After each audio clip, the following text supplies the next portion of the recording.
Alhamdulillah.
Oke, sambil menunggu teman-temannya yang lain, kita mulai saja ya.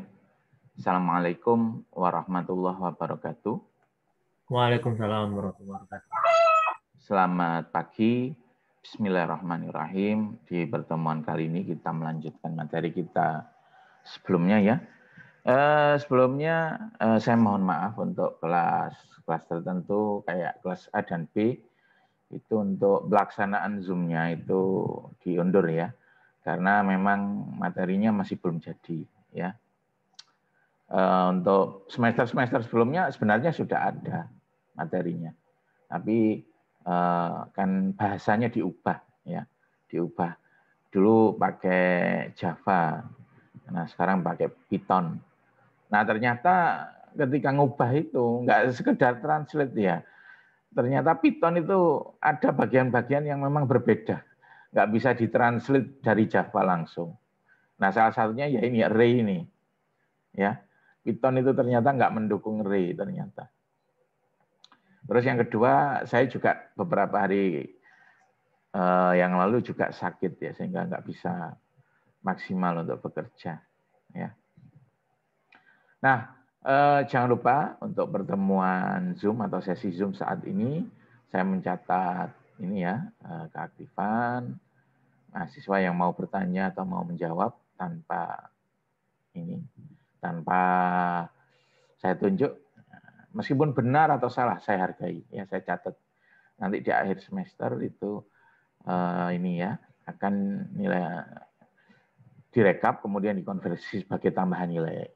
Jadi silakan mengumpulkan poin keaktifan sebanyak-banyaknya ya, jangan mau nilainya atau paket datanya berkurang tanpa ini ya, tanpa ada tambahan poin ya. Oke, langsung saja ya.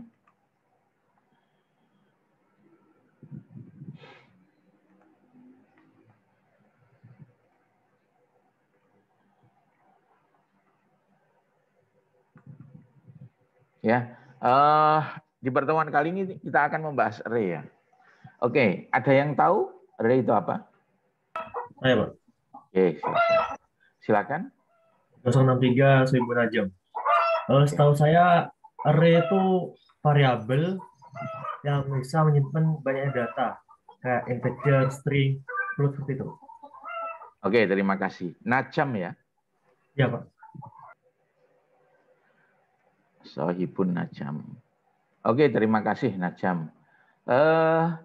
Yang lain mungkin ada yang mau menambahkan, silakan.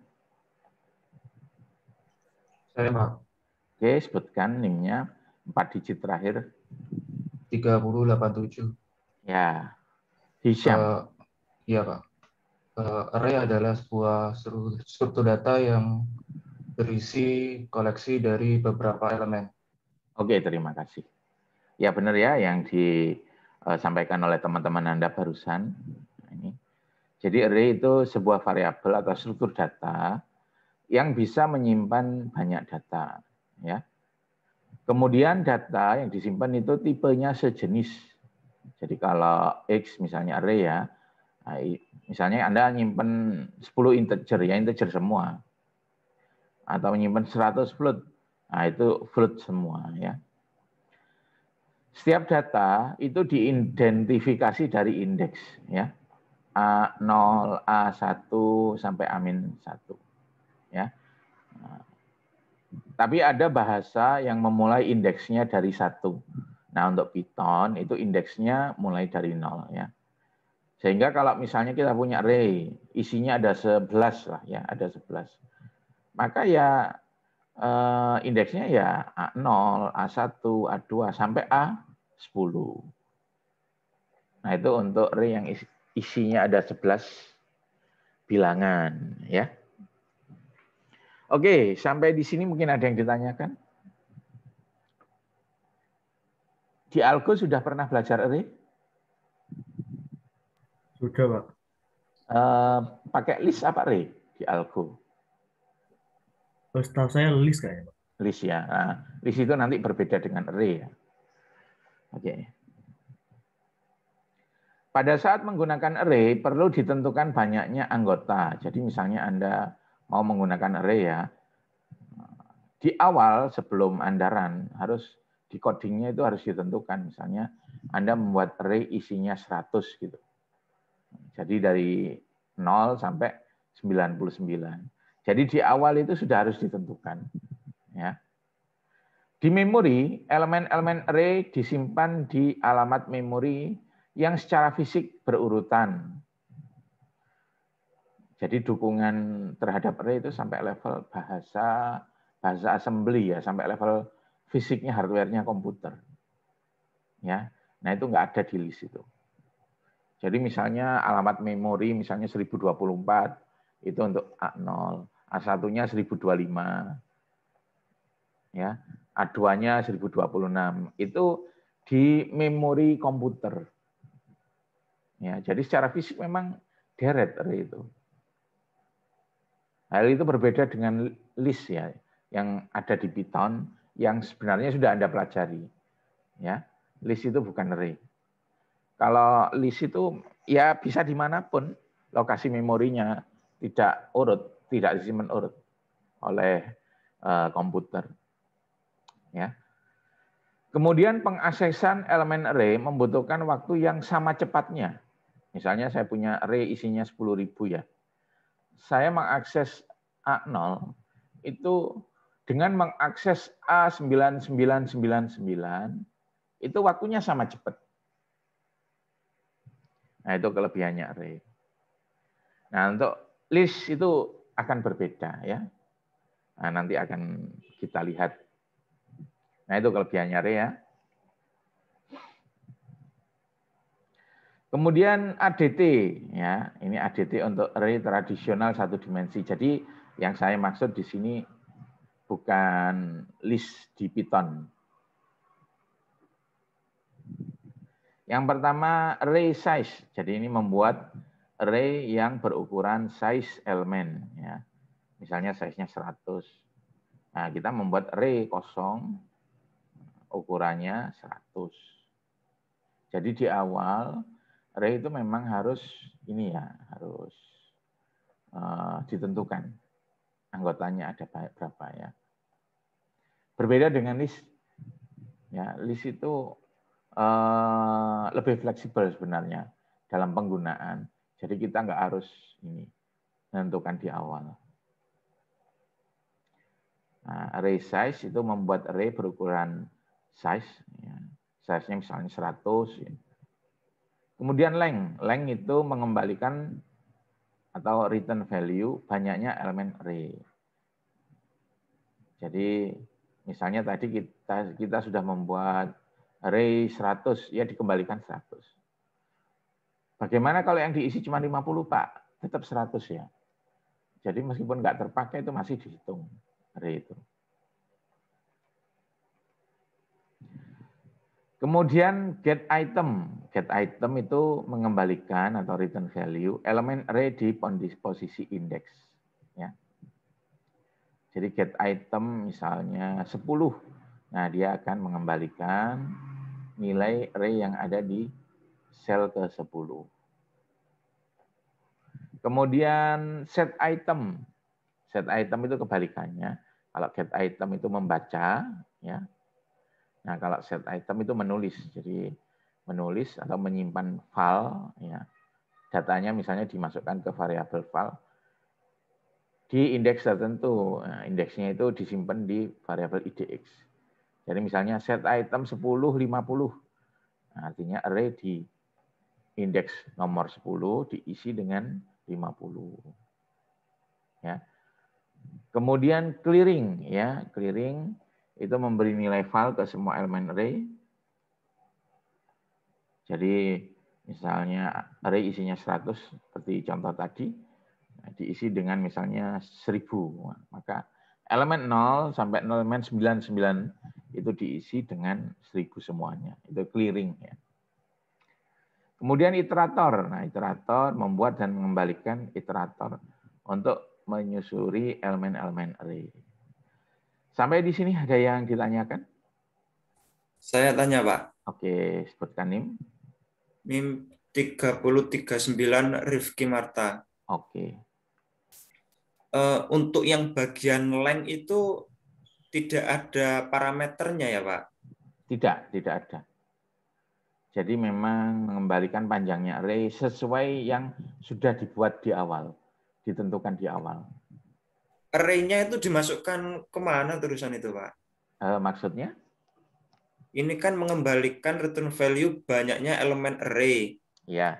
Elemen array-nya itu diapakan gimana ya? Hubungannya dengan length ini, Pak? Jadi misalnya kita membuat array di awal ya, menggunakan array, itu kan harus mengeksekusi ini dulu. Biasanya ditaruh di konstruktor ini, array size gitu. Jadi kita membuat array, elemennya misalnya ada 100. Ya. Di memori otomatis itu langsung dipesan, langsung di coupling. Jadi misalnya array-nya satu elemennya itu butuh 32 bit misalnya ya. Integer itu butuh berapa bit ya? Anggap saja integernya 32 bit gitu ya. Langsung di coupling itu 32 bit kali 100 di dalam memori ya. Dan alamat memorinya lokasinya jejer seperti itu. Yang namanya length itu merupakan banyaknya area yang di coupling 100 itu. Meskipun diisi atau tidak. Itu namanya length. Baik, Pak. Pak. Terima kasih, Pak. Oke. Ada lagi yang ditanyakan?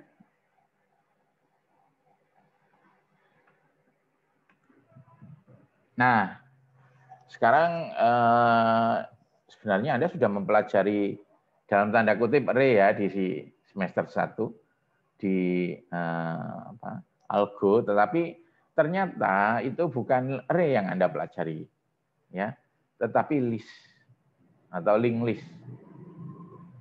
Ya. Jadi secara default Python itu tidak mendukung array. Python standar ya, yang asli tidak memiliki array. Tapi Python itu memiliki struktur data yang mirip dengan array, yaitu list. Ya. Nah, yang Anda pakai itu list sebenarnya. Array tradisional itu memiliki operasi terbatas. List itu memiliki lebih banyak operasi yang tidak didukung array ya. Jadi operasinya array ya ini aja, aslinya ya. Tapi di list Anda bisa apa? Insert. Insert itu apa? Memasukkan di tengah-tengah ya. Nah, kalau array Anda kalau mau memasukkan data di tengah-tengah itu harus ada logikanya sendiri atau harus ngoding sendiri ya. Ada append. Append itu nambah di belakang. Ada juga insert di depan ya kalau linked list. Insert di posisi tertentu. Nah, kalau array itu sulit. Anda harus menambahkan kode sendiri. Delete. Nah, list itu anggotanya itu bisa di-delete. Ya. Nah, tapi kalau array itu nggak bisa, operasi ini nggak bisa. Ya operasinya array yang standarnya ya ini. Ya, seperti edit ini.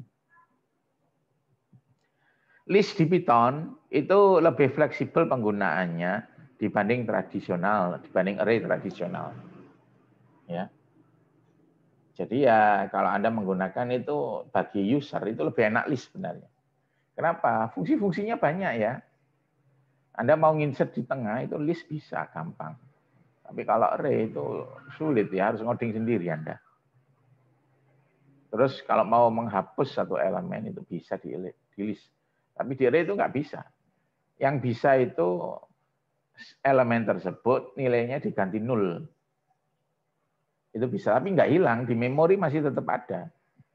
Ya, jejer 100 masih tetap ada. Kalau list itu benar-benar hilang.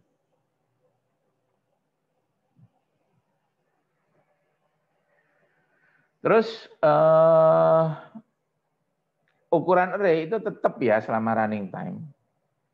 Jadi sudah saya sampaikan di awal bahwa ini ya,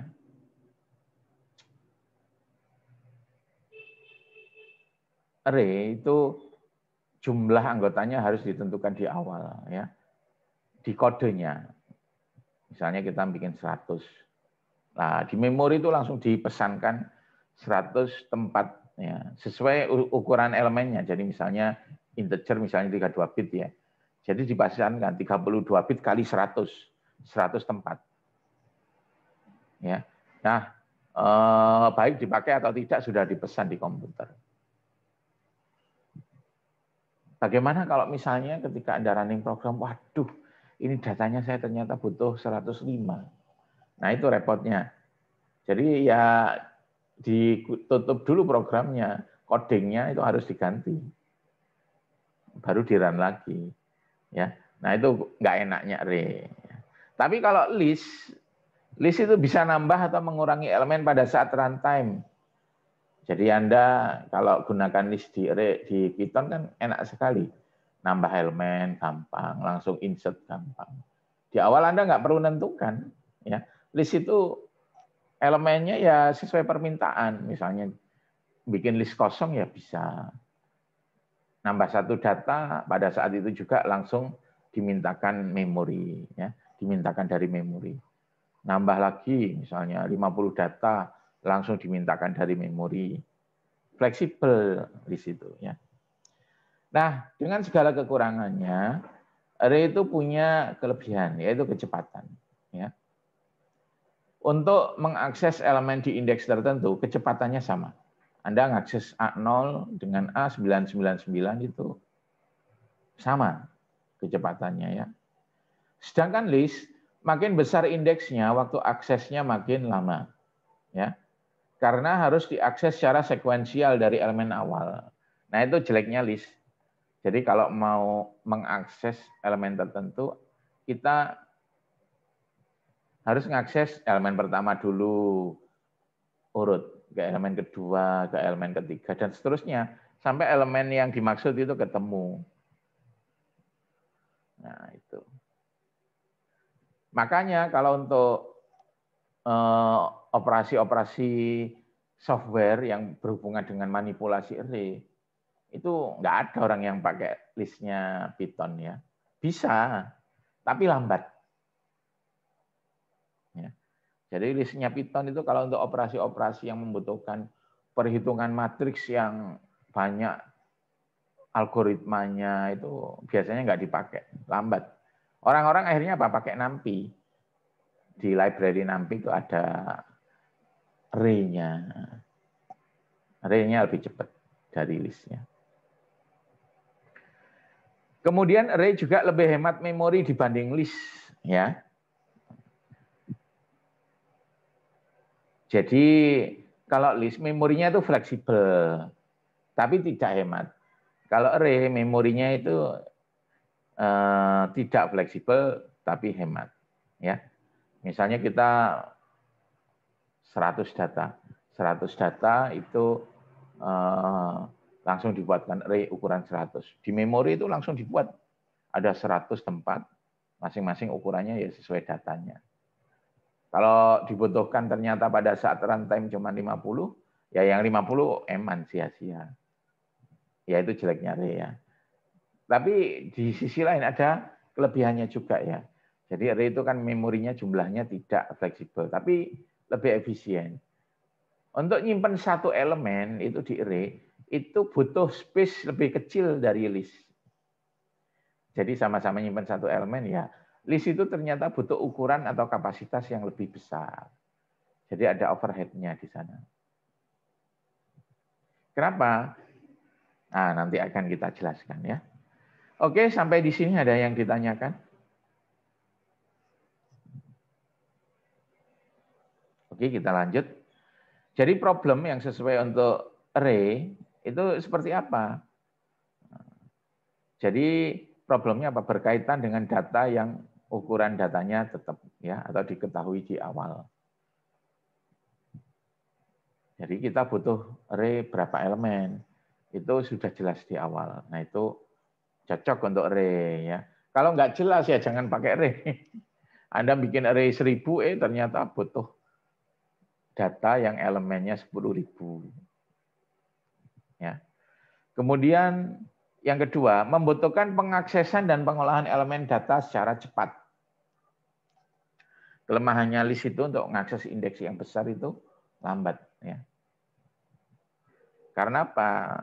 List itu harus ditelusuri satu persatu dari awal. Kalau nggak gitu ya nggak bisa. Ya. Sedangkan array bisa langsung dia butuh ngakses misalnya A10.000 misalnya. Nah, langsung aja ke sana, nggak usah A0 dulu, baru A1 dulu, baru A2 dulu. Sangat mempertimbangkan efisiensi memori ya. Jadi kalau menggunakan array itu memorinya itu lebih kecil ya.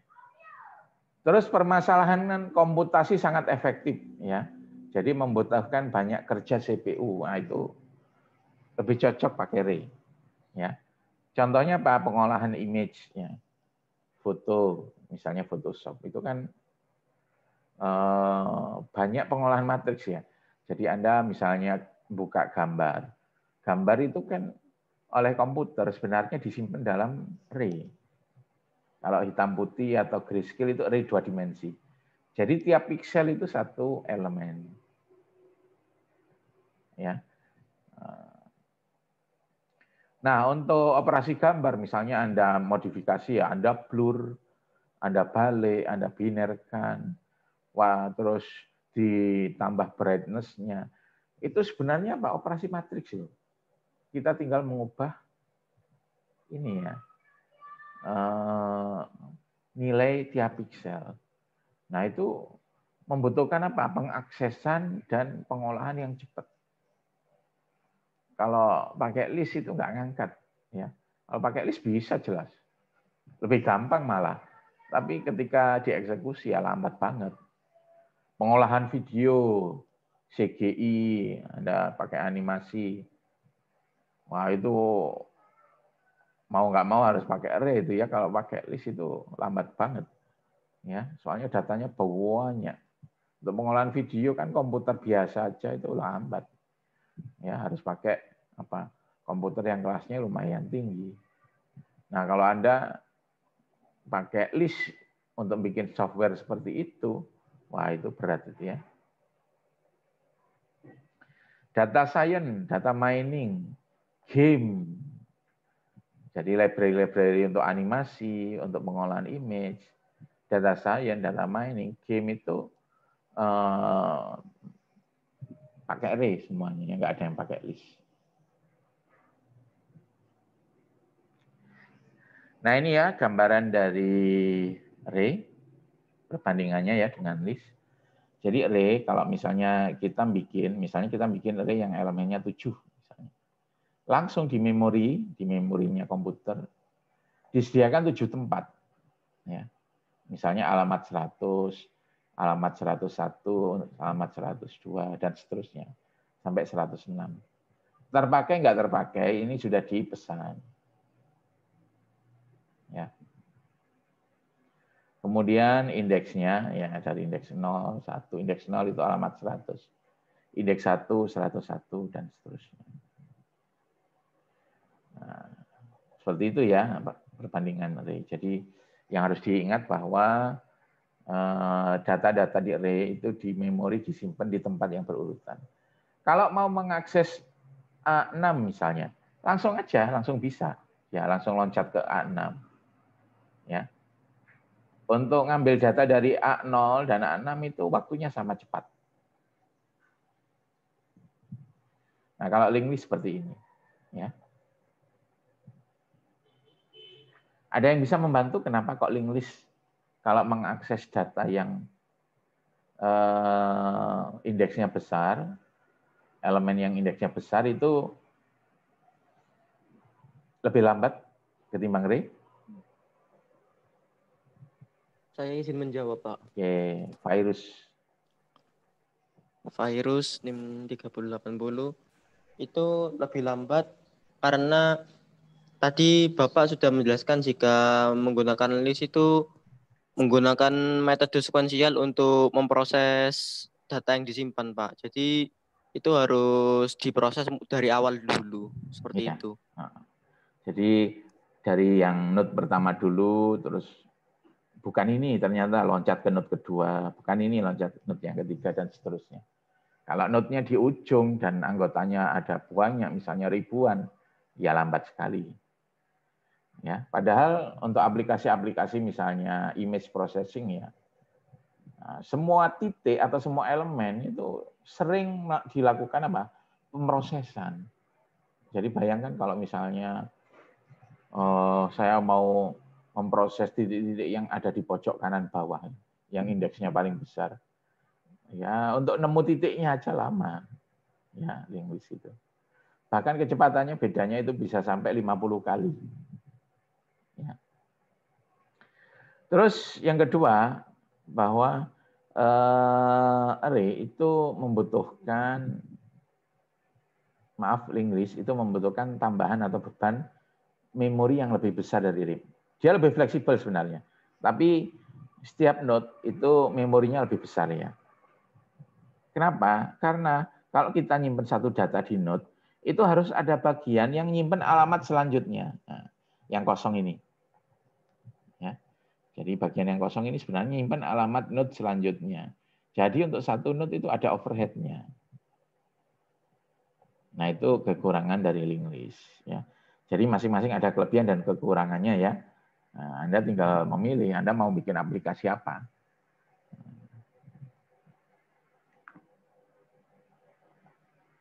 Array di Python, jadi array itu tidak didukung di Python standar, ya.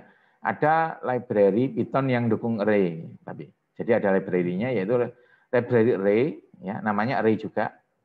Itu hanya mendukung array satu dimensi, kemudian NumPy. Kalau NumPy itu bisa 2 dimensi, 3 dimensi, dan seterusnya. Nah, library NumPy itu banyak digunakan di bidang data science, ya. Karena memiliki kecepatan eksekusi yang tinggi, ya, yang cocok dengan permasalahan data science yang ekstensif pada komputasinya. Jadi dia banyak ngitungnya. Ya bukan hanya data science saja ya, aplikasi manipulasi video, pengolahan gambar itu kalau Anda pakai Python ya untuk bikin itu ya harus pakai ini ya, NumPy, nggak bisa kalau pakai list gitu. Ya. Oke, sampai di sini mungkin ada yang ditanyakan. Nah, di sini kita akan membahas, kita bikin array sendiri ya di sini, maksudnya bukan memanfaatkan library array atau library NumPy. Ya. Jadi kita berusaha membuat tipe data atau ADT atau mengimplementasikan ADT array sendiri. Nah, masalahnya array secara default itu nggak ada, Python secara default nggak ada array-nya. Karena itu di sini kita menggunakan tipe data milik bahasa C ya. Jadi kita pinjem tipe data milik bahasa C. Ya, bahasa C itu mendukung array. Nah, perintahnya itu untuk menggunakan tipe data dari bahasa C atau fungsi-fungsi dari bahasa C itu kita harus butuh apa? Library C-type ya ini. Makanya kita import C-type dulu. Ya, C-type itu library yang digunakan untuk mengakses library bahasa C. Jadi library-nya Python yang fungsinya untuk mengakses library bahasa C. Baik tipe data maupun function bahasa C bisa digunakan dari Python. Ya. Nah, sintaknya seperti ini. Jadi misalnya kita akan membuat array ukurannya 5 ya. Kalau array ukurannya 5 itu 0, 1, 2, 3, 4 kan. Langsung aja ctype.py object dikali 5. Jadi kita mendeklarasikan di sini ya. Mendeklarasikan data yang isinya 5 ya. Kita namakan array type. Ya. Tapi di sini masih deklarasi ya. Masih belum membuat datanya. Kemudian slot sama dengan array type kurung. Nah, array type kurung itu artinya bikin. Jadi di memori itu langsung dipesan 5 tempat. Kalau yang baris kedua ini, array type sama dengan ctype.py object kali 5 itu cuma deklarasi aja. Tapi masih belum mesen tempat di memori ya. Kalau array tab kurung buka kurung tutup itu langsung memesan tempat untuk array tab ini ya yang isinya 5. Nah, di sini array-nya kita namakan slots. Ya, kita namakan slots. Nah, ini merupakan ini ya sintaknya untuk mengimplementasikan array. Ya. Sampai di sini ada yang ditanyakan? Oke. Ini codingnya ya, saya kopikan aja.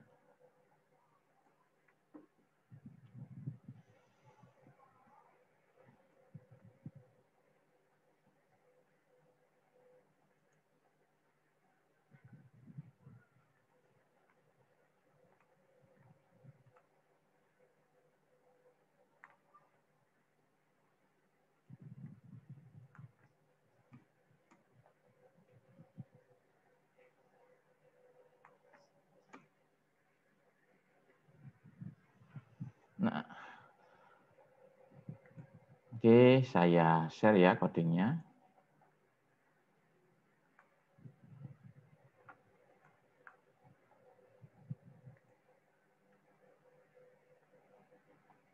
Nah, ini.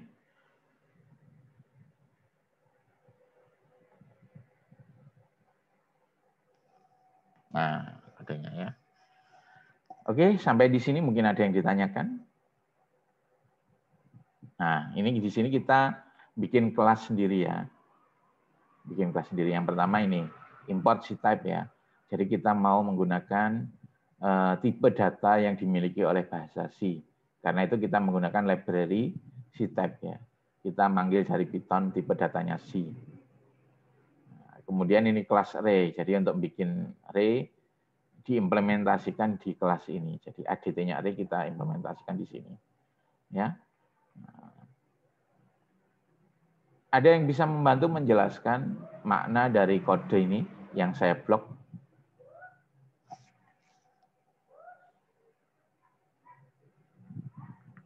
Silakan.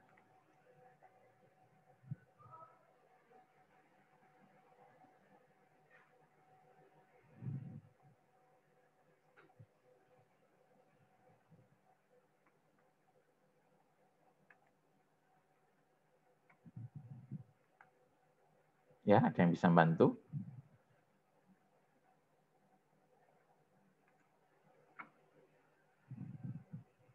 Pak, tanya Pak. Ya. Untuk yang assert itu untuk apa ya Pak? Assert. Yang di bawah init itu Pak.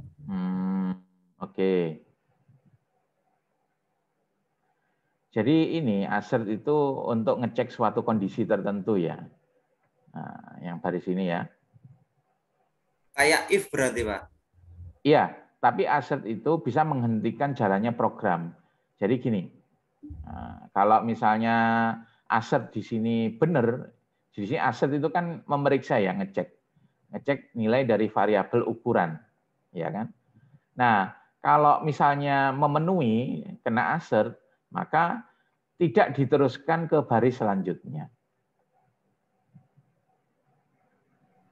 Berarti kalau true yang di bawah nggak dieksekusi. Ya, jadi biasanya untuk ngecek error atau mengecek kesalahan logika.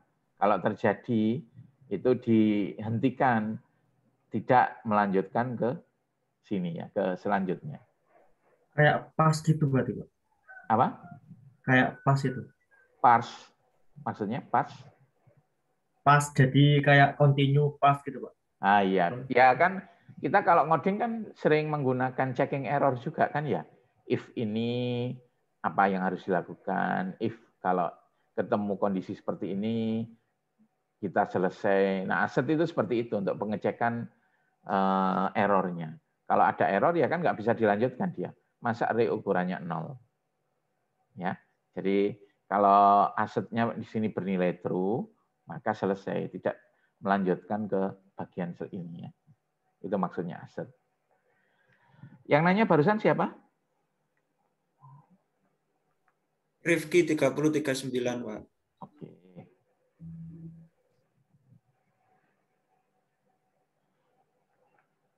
Ya, ada yang bisa bantu? Init itu untuk apa? Nggak ada? Jadi init itu apa? Konstruktor ya. Ingat pelajaran minggu sebelumnya. Ada yang bisa bantu apa sih fungsinya konstruktor itu?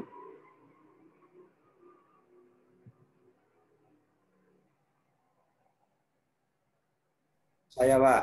Ya, sebutkan NIM-nya. Rifki 3039. Ya. Untuk menjalankan secara otomatis apabila suatu kelas itu di instance, Pak. Oke, terima kasih.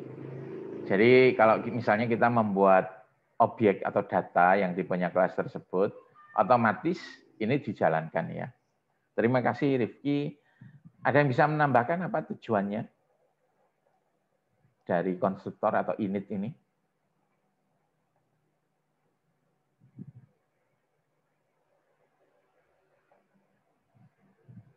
Oke, jadi ya silakan. Konstruktor ini berfungsi untuk menginisiasi objek properti dari objeknya itu, Pak. Iya. Siapa namanya? Hisham 3087.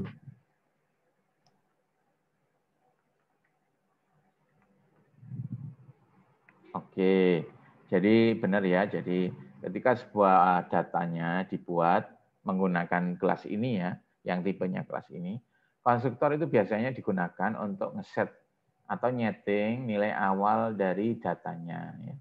Di sini kan datanya ada dua ya. Yang pertama kan isi array-nya. Ya, nah, untuk isi array-nya di sini dibuat. Ya. Dia langsung bikin array-nya di sini ya, di sheet type, menggunakan sheet type ya. Nah, kemudian di bagian ini itu seluruh elemen array-nya itu diisi dengan null. None ini null ya. Terus elemen data kedua yang diisi adalah ukurannya. Jadi disimpan juga di variabel di sini ya, di self. Jadi kita nyimpen di self itu ada dua. Yang pertama ukurannya atau banyaknya elemen. Kalau kita bikin 100 ya langsung 100 itu dimasukkan ke ukuran gitu. Untuk elemen-elemennya sendiri, per datanya sendiri yang 100 itu nyimpennya di sini ya. Ini memberi nilai awal untuk setiap data. Ya. Jadi saya ulangi lagi, konstruktor itu gunanya untuk ini ya, mengisi bagian data ya di awal pembuatan objek atau variabel yang tipenya kelas ini. Ya. Sampai di sini ada yang ditanyakan?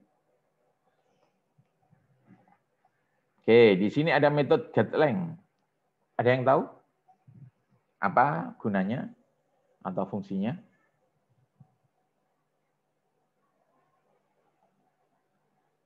GetLength. Mungkin untuk mengembalikan nilai variabel ukuran. Ya. Namanya siapa? Soebun Najam 3063.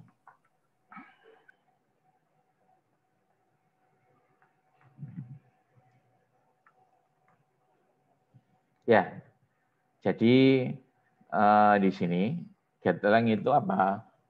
Misalnya kita ingin tahu berapa jumlah anggotanya ya. Nah, kita panggil aja ini getLength. Ya. Kenapa Pak kok nggak langsung akses ukuran? Nah ini objek oriented itu nggak boleh langsung akses bagian data, itu sebenarnya dilarang. Harus via atau melewati metode-metodenya. Nanti Anda kalau sudah belajar PBO itu akan diajari ya. Oke, di sini ada self. Apa itu self?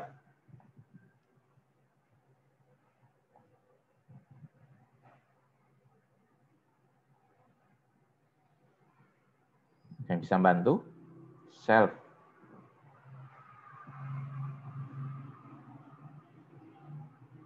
Oke, jadi self itu merupakan penyimpanan data, ya, penyimpanan data yang berlaku untuk satu objek. Jadi penyimpanan data di Python, saya review dulu ya materinya. Ada 3 bagian, ada self, ada kelas variabel. Nah, kelas variabel itu di sini posisinya. Kalau Nah, misalnya data sama dengan 10. Itu namanya kelas variabel. Kelas variabel itu berlaku untuk semua data yang tipenya array ini, yang tipenya objek tersebut. Contoh di minggu sebelumnya, Pak, persegi ya. Kita membuat P1, P2, P3. Dia masing-masing semuanya itu punya titik sudut yang nilainya 4. Semuanya sama. Kenapa?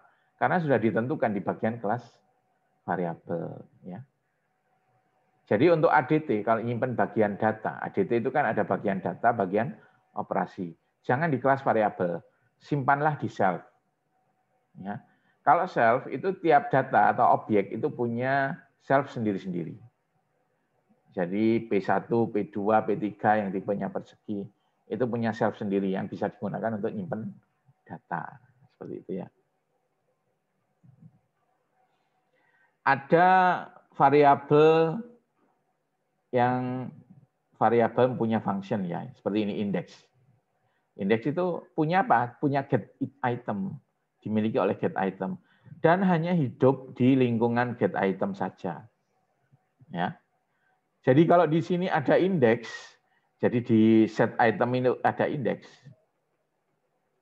Ya. Itu tidak sama atau enggak ada hubungannya dengan indeks yang ada di get item. Sementara untuk self, self itu bisa diakses dari manapun. Data yang ada di dalam self itu bisa diakses dari manapun. Asal di parameternya menuliskan self gini. Sebagai parameter pertama. Jadi self yang ada di getLength itu ya sama aja dengan self yang ada di getItem. Sama aja di yang setItem gitu. Tapi untuk indeks, indeks itu kan tidak masuk ke self ya. Sehingga indeks itu yang ada di setItem itu enggak ada hubungannya dengan indeks yang ada di getItem. Di sini misalnya 10, di sini 15, bisa aja seperti itu. Enggak ada hubungannya. Dan dia hanya hidup ketika set item dipanggil yang ada di set item. Ya. Dan yang ada di get item ya hanya hidup pada saat get item itu dipanggil. Ya. Sampai di sini mungkin ada yang ditanyakan mengenai jadi pelajaran atau mata kuliah seperti struktur data itu mata kuliah yang membutuhkan pemahaman ya. Nggak bisa belajarnya instan Anda. Kalau instan ya mungkin saja lah. Mungkin saja Anda masih bisa nilai bagus. Ya karena masa pandemi kan mungkin dosen ya juga memberi nilai jelek itu agak kasihan juga ya. Karena Anda di rumah mungkin keluarganya punya permasalahan dengan pandemi, mungkin ekonomi atau macam-macam. Kasihan juga lah. Tapi kalau Anda nggak belajar atau nggak mengulang-ulang materinya, ya belajarnya misalnya SKS, nah itu nanti nggak paham ya. Untuk mata kuliah yang butuh pemahaman. Jadi saran saya sejak awal lah, sekarang masih belum terlambat. Materinya itu Anda ulang-ulang tiap minggu, misalnya 3-4 kali ya. Tapi bukan untuk menghafal, tapi dengan pemahaman, ya tujuan pemahaman. Kalau enggak ya berat nanti. Nanti di mata kuliah keberapa, minggu keberapa sudah lost Anda. Karena yang minggu selanjutnya itu menggunakan apa? Dasar pemahaman dari minggu sebelumnya. Bisa-bisa lost, enggak paham sudah. Ya. Paham saja enggak? Ya. Oke, get item. Ada yang bisa menjelaskan makna dari metode ini?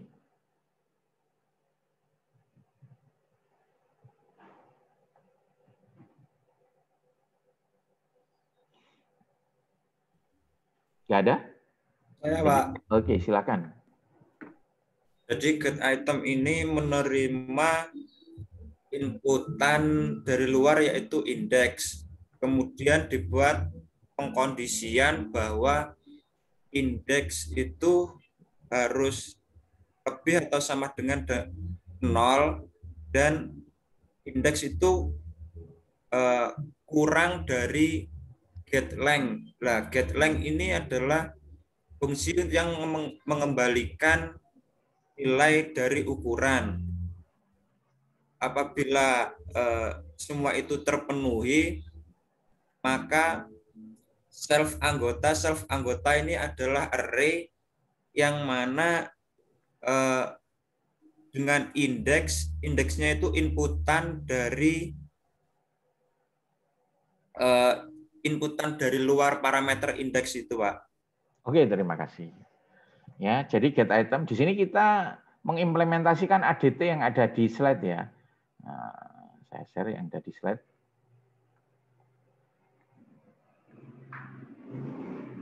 Nah, ini ADT-nya array. Nah, ini sebenarnya ya. Nah, ini ya. Jadi get item itu apa? Untuk mendapatkan nilai dari elemen tertentu ya. Ditentukan oleh indeksnya, misalnya get item 10. Nah, kita mau mengetahui nilai dari item yang indeksnya 10 seperti itu. Nah, di sini implementasinya ya, implementasi dari ADT-nya. Jadi di sini parameternya 2 self ya. Self itu maksudnya apa? Kan kita harus mengakses array-nya kan ya. Baik ukuran maupun array-nya itu disimpan di self. Karena itu kita harus menuliskan self di sini. Terus di sini indeksnya itu artinya apa? Indeks data keberapa atau data indeks berapa yang ingin kita ambil nilainya ya, atau kita ketahui nilainya. Nah, di sini kita cek dulu ya, apakah indeks yang diinputkan oleh user itu sah ya, atau nilainya valid. Misalnya array-nya 100, indeksnya yang benar kan 0 sampai 99. Misalnya ada array mau misalnya ngambil get item 100, ya nggak bisa. Nanti akan keluar apa? Indeks array out of bound ya, peringatan. Ya. Karena nggak ada kan array ke 100. Maksimal 99. Nah, ini untuk pengecekannya ya. Nah, kalau misalnya dia di luar ringnya, di luar ring indeksnya, maka akan dieksekusi, selesai, nggak perlu diteruskan di sini ya. Tapi kalau misalnya lolos, jadi indeksnya nilainya sesuai ringnya, ya, maka akan diakses langsung, terus langsung di return. Jadi self anggota itu kan untuk nyimpen datanya ya, yang ke indeks gitu, urutan indeks, langsung di return, selesai. Ya. Oke, set item. Ada yang bisa membantu menjelaskan?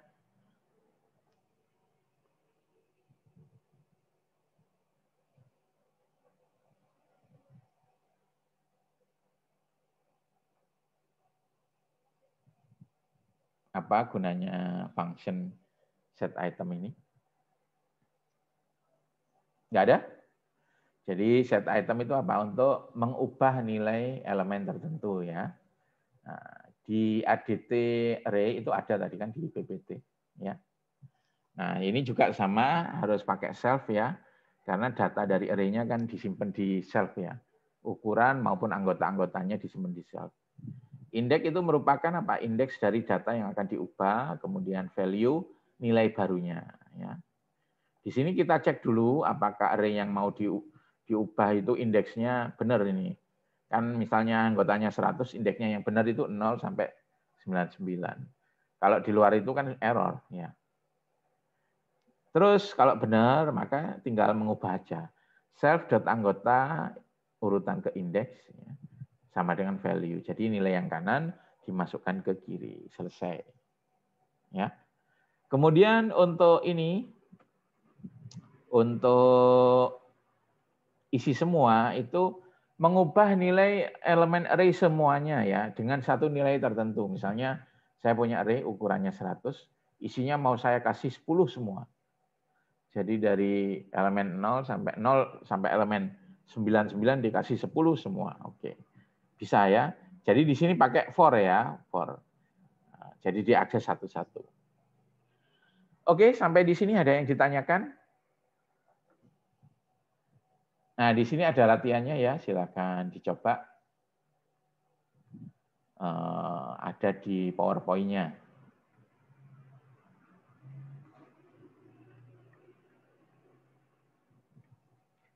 Nah, jadi gunakanlah kelas array ini untuk membuat array berukuran 10, kemudian Anda isi dengan 10 semua. Jadi tiap elemen diisi 10. Terus isilah elemen kedua dengan 8, elemen 4 100, elemen 0 50. Cetaklah elemen 2, 4, 8, 9. Ya. Tambahkan function getMax untuk mencari nilai terbesar.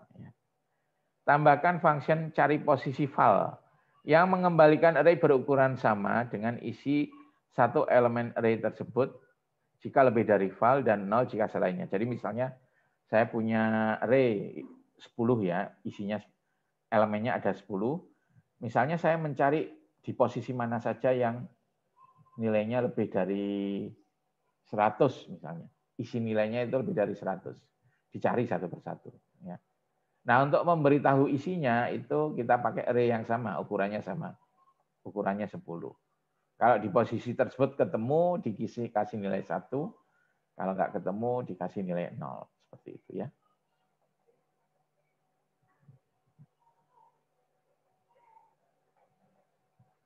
Ya, silakan dicoba. Untuk codingnya saya kirim via Zoom ya. Di chatnya Zoom Anda bisa kopas. Anda kan sudah punya library-nya ini ya.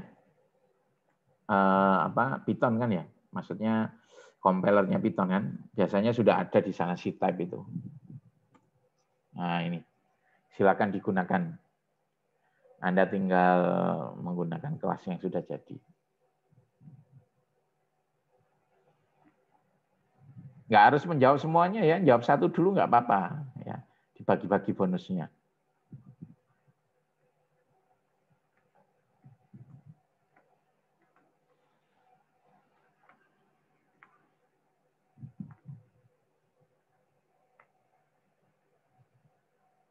Ya, silakan.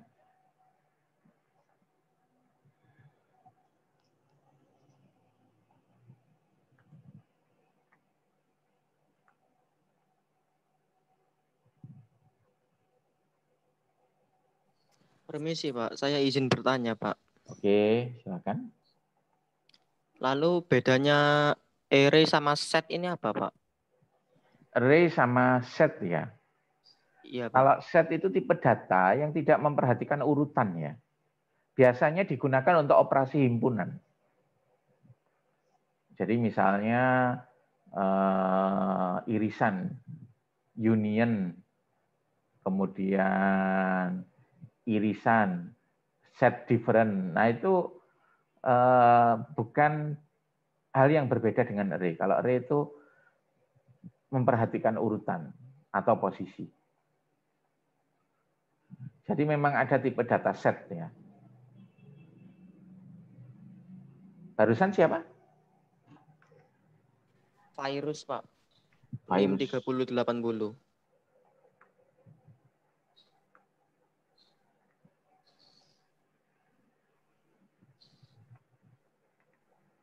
Ayo, ada yang bisa? Oke, kalau gitu langsung saya implementasikan ya. Jadi di sini buat array ukurannya 10. Nah, langsung aja kan? Ya. Misalnya saya namakan ARR ya. ARR sama dengan tadi kelasnya apa? Array ya. Array pakai A besar ya. Array 10 ya, selesai. Saya run jalan. Nah, oke, ada yang menjawab. Oh, Hisyam. Oh, langsung jawab nomor berapa Hisyam? Nomor 1 sama nomor 2 ya. Oke, terima kasih. Saya kopikan jawabannya Hisyam.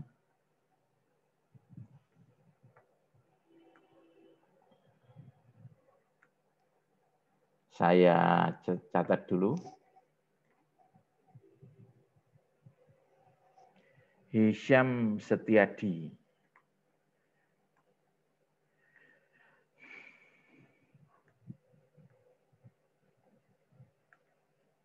Ini nomornya saya hilangkan. Oke, sama Hisyam dikasih nama array 1 ya. Oh, ini sudah benar ya. Langsung ini benar, oke. Dia membuat array isinya 10, dikasih nama array 1 ya. Kemudian yang kedua, buat setelah semua data di array, Setlah semua data di array dengan nilai 10. Oke. For i in ring 10. Nah, Anda bisa menggunakan ini Hisyam. Array 1 dot length ya. Boleh. Anda kan soalnya nggak tahu. Ini kasusnya kan tahu kan? Tahu 10. Tapi kalau nggak tahu kan bisa pakai ini ya. Array.setItem. Coba kita jalankan. Run. Oke, benar ya. Artinya nanti isinya 10 semua. Coba saya print isi array-nya.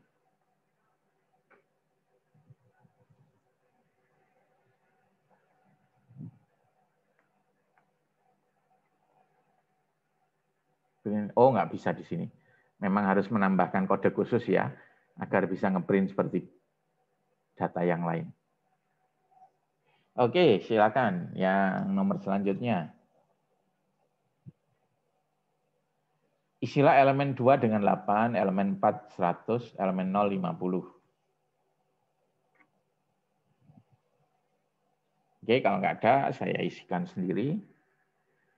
Jadi langsung aja pakai perintah data. Fungsinya adalah set item ya. Kalau untuk mengubah data kan. Set item. Nomor berapa aja tadi? Elemen 2 8, elemen 4 100. Nah, 2 itu diisi dengan 8 ya. Terus, oh maaf, namanya array 1 ding.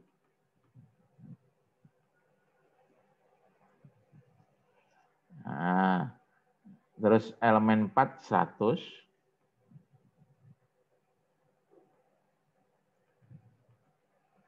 Nah, seperti ini ya. Nah, kemudian elemen 0 50.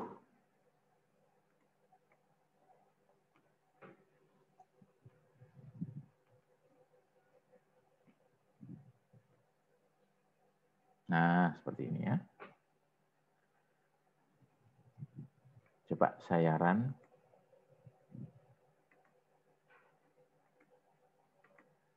Ah, masih hang.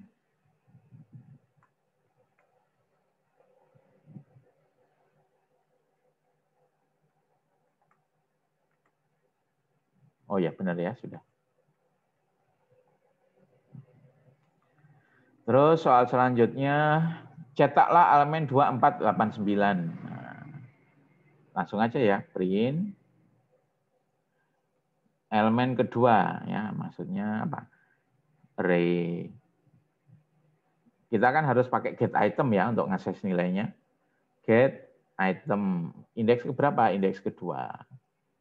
Nah, terus indeks berapa lagi? 2489.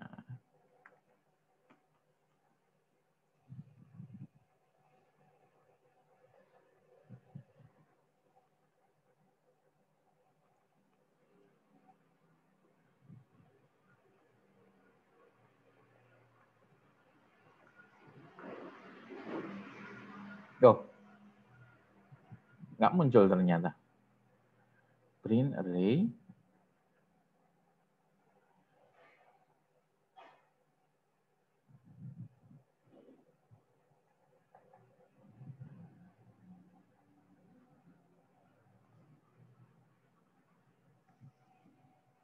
Ini nggak error tapi nggak muncul ya. Ada yang tahu kenapa kok nggak muncul ini? Itu mungkin jalankan ngeran yang nomor 3 itu Pak, file nomor 3, bukan yang lab. Oh, sorry. Oke. Saya masih baru di ini Python, makanya ini ya masih agak canggung. Oh, error. Makanya nggak ketahuan ini. Array.setItem 2 cannot assign to function call. Array 1 sama dengan array 10, benar. For i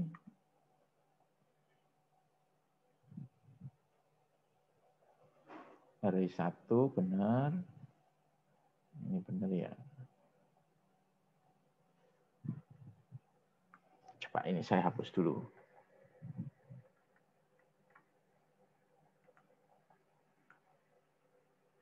Oh iya, error ya.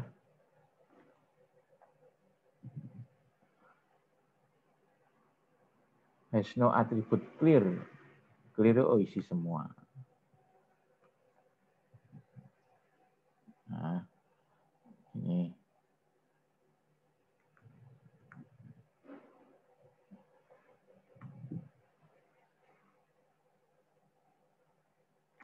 Name getLength is not defined.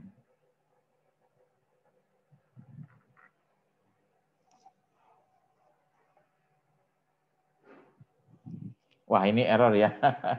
Sorry, kalau gitu harus saya perbaiki dulu ya. Oke, intinya sebenarnya sudah saya sampaikan ya, mungkin untuk detail codingnya yang harus saya perbaiki. Ya, jadi intinya seperti yang sudah saya sampaikan aja. Untuk latihannya kita tunda saja karena ternyata kelas array-nya masih error. Ya, saya masih agak canggung dengan perintah-perintahnya Python. Jadi harus buka referensi lagi. Ya, tapi inti dari array sudah saya sampaikan ya tadi. Oke, sampai di sini ada yang ditanyakan?